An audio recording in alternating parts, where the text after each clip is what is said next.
Hi, wrestling fans. Thanks for clicking today's Dreaded Rose Report. Did you miss me? Oh, man, the wife was off for 8 days and had me nothing but working the whole time. More than usual. All right, let's catch up on a little bit of some wrestling news after Dolph Ziggler's loss to Sheamus on SmackDown. WWE's got an article up. If Lana is a negative part on, impacting Ziggler's career. It says Ziggler's loss to the Celtic Warrior calls his association with the lovely supporter into question, while few will deny she's indeed ravishing. Ziggler must be careful not to let her beauty and attention, get in the way of it and distract him from ring success, unless he can figure out a way to dispose of the Bulgarian brute once and for all. The show-off might be better off letting Rusev and Lana work it out, the issues between themselves, and get back together again. What do you think? Hey, and the other thing is, they were kind of had Ziggler losing some matches and things because his contract was up and getting ready to expire, I think, in a month or so, or a few weeks, and I think he's signed a multi-year deal now, so he might be getting the big old push. Cameron is serving as a judge on the BET Experience Dance Competition in Los Angeles. That was over the weekend. And WWE Tough Enough coach Lita paid visitors a visit on Thursday night after the first 2 days of challenges. And she got a picture on the internet about it, just to prove that she was there. And a new episode of WWE Served will premiere on the WWE Network tonight, right after Raw goes off the air. The description reads, R-Truth gets a lesson in gym safety. A frisky granny invades Access, and Kofi Kingston locks the champ out of Extreme Rules. I haven't seen it yet. We'll have to look at it together to see if it's any good. And following Swerved, a 30-minute sneak peek of WWE's Monday Night Wars Shot Fired DVD will air on the WWE Network, featuring Sting and Triple H talking to Renee Young about, is the network, in this network exclusive, it says, join Triple H and Sting, and they sit down with Renee Young and discuss the Monday Night Wars.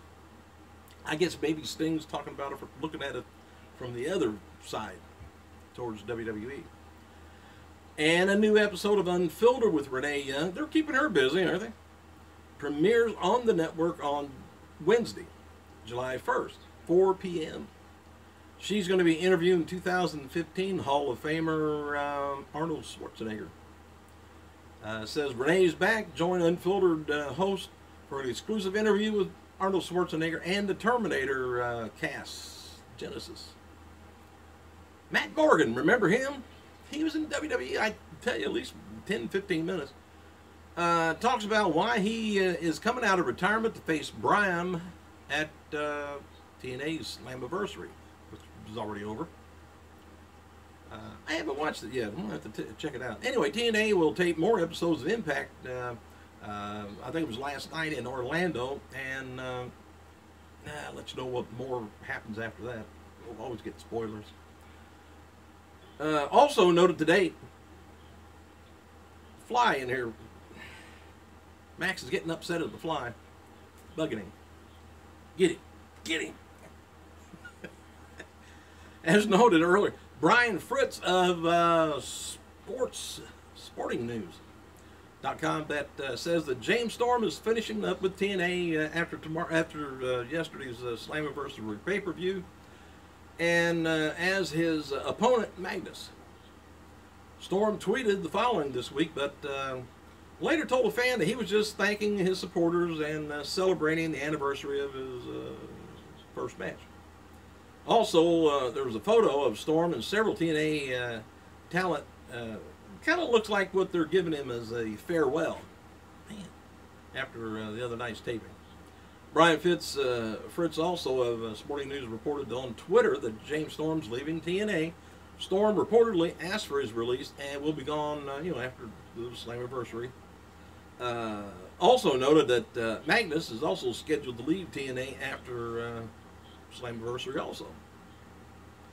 I suspect they're going to be borrowing a lot from Global Force Wrestling, Jeff Jarrett's organization. Maybe they're going to be switching back and forth that way. Maybe they'll go together. Never know. That would help both of them tremendously. All right, what's going on here? Tonight's Raw, taking place from the Verizon Center, Washington, D.C., and it's going to be more hype for July's Battleground pay-per-view. Superstars being advertised for tonight includes WWE World Champion Seth Rollins, Kevin Owens, United States Champion John Cena, Roman Reigns, Dean Ambrose, Sheamus, Dolph Ziggler, Big Show, and missing is, yep, Big Boy. All right, WWE's previously announced that tonight's main event on TV will be Dean Ambrose and Reigns taking on Kevin's Rollins and Kane. There you go. And advertised for the dark match is going to be Cena, Reigns, and Rollins taking on Rollins and Owens. I don't know whether it's going to be on camera or off. Dogs run all over town. WWE focusing on these points for tonight is Rollins unstoppable now that the Authority is back on his side, and should Ryback fear Big Show and The Miz. Has Bray Wyatt thrown Roman Reigns off his game, and what's going on with Big Show and Summer Rae, and are Cena days numbered as U.S. champion? We'll find out. I would say Cena and Owens should have some really good matches coming up, because they've been wrestling. I think they're going to be doing some wrestling over in Japan, and they've been doing a lot of dark matches. Not really dark matches, but, well, dark matches too.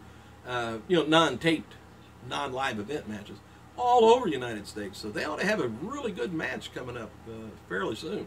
And they've been good matches anyway, but should get better and better. Because one should know what the other one's thinking before they even do. You know. All right, The Regime, a Los Angeles-based talent management firm representing the Grammy-winning musicians, athletes, and respected artists across all fields of entertainment, is happy to announce their partnership with their latest client, the multi-talented Austin Aries. All right, there's been some speculation about WWE possibly changing Kofi Kingston taking on Brock Lesnar at July 4th, the Beast from the East. Wasn't that Bam Bam Bigelow's tagline? Anyway, on the network from Tokyo, Japan. I don't know if you knew about that, but they were going over to Tokyo, and Brock's going with them, and he's supposed to be taking on Kingston. But anyway, while WWE still hasn't mentioned Brock's opponent on TV, the WWE Network has updated their schedule for the week, and the match with Kofi Kingston's still on. Poor guy.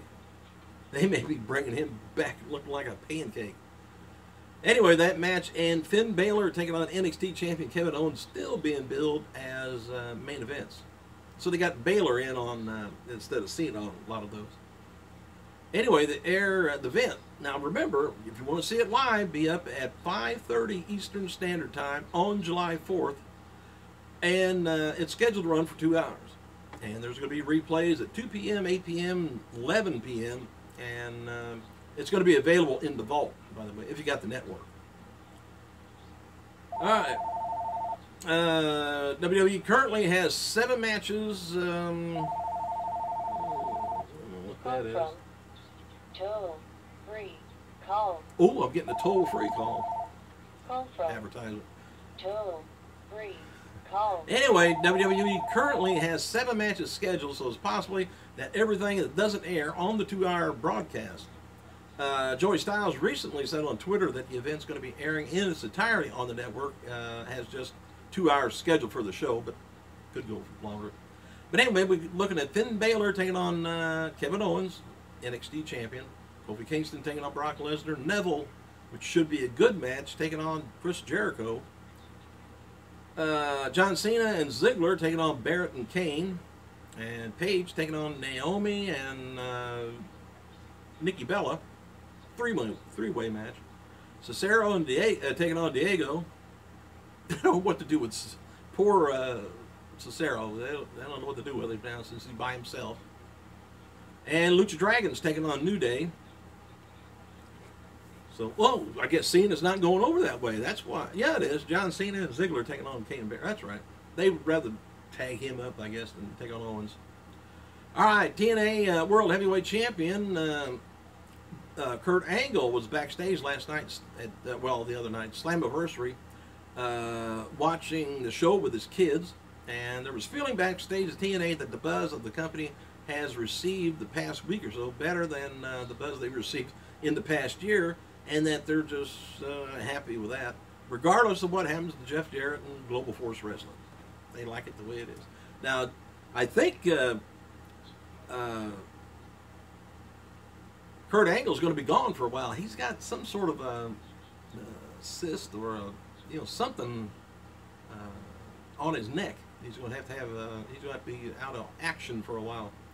Anyway, regarding Jarrett's return and apparently working the relationship with TNA and Global Force Wrestling, there was a feeling amongst the TNA that Jarrett wouldn't be there and wouldn't have done Slammiversary if there wasn't, if things weren't right with he and the company. And Jarrett still owns just a little bit of TNA. And former WWE diva Serena Deeb, remember her? She got her hair cut off when CM Punk was doing stuff. She's going to be wrestling her retirement match on July 10th against Sari for Retina Promotion in Japan. Deeb worked this week at TNA tapings as well. WWE's website's got a new interview up with NXT recruit Whoop Al Brady from Toronto. Don't know. Anyway, who is WWE's first Arab Canadian diva? I hope they change her name real quick so I can tell you who it is. She commented, said, "My tryout last June, but I didn't hear back until August that they were interested in me, but to keep working out and training, they said, taking bookings on independents, but because I was on their short list to hire. At first, I was a little bummed out, but now I was running around the apartment like crazy, crying, calling my mom. She says it's just crazy." WWE U.S. Champion John Cena made his WWE debut back in June 27th, 2002 on SmackDown and tweeted the following this weekend to mark his milestone. "Over 13 years ago, I have had the imaginable privilege of being fortunate enough to be a part of WWE. I enjoyed every day as much as the first. I love my paychecks. I love how much money I got now." Anyway, I just said that. And WWE NXT diva Bayley was showing off this weekend NXT live event. She's got a broken hand. Got it in a cast. Reported by the Wrestling Observer back in June 17th that she'd been working with an injured or broken arm or wrist or something. But anyway, she had a cast on her arm. And she did some photos and had some of the fans signing her cast. That's about it. I'm going to run out of time here. You two don't like me to go over 15 minutes. Thanks for clicking, you guys. I got to go.